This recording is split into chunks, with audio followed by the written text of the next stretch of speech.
कोण आलंय रे? कोण आहे? नाकाला काय लागले ते पुस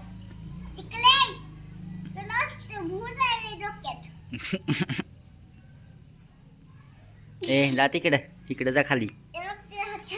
जेवायला भोपे वाईट दिले म्हणून बोंगाळी बसले तर मला माहिती होतं बाब्या वायचंच खायचे असतात. भात खाल्ला का पोऱ्या? पुरी अर्धीच खाली आले काय म्हणली खातो का पाणी मला म्हणते घे की त्या पाणीवाल्याला बोलून. मी म्हटलं आपलं घर आहे ते घरात नसल्याचं पाणी मागून घेईन.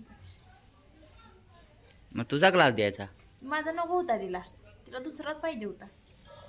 मोबाईल बघत बसली. दुसरं पाहिजे मोबाईल बघत बसली जेवताना. मी नाही नेणार माझ्याबरोबर उद्या जेवायला इथल्या म्हणतात तिकडं मोबाईल घेऊन जायचं नाही. आता उद्या तुम्ही घ्या म्हटलं मग मी घेतला नाही तर मी घेत नव्हती. कधी घे म्हटलं? मग अशी वाईट करू नको अजून एकदा पाहिजे पलो दे. अहो ती परत निलेलं स्थळ काढलेलं ती होतं ना जेवण वाढायला आणि खालचं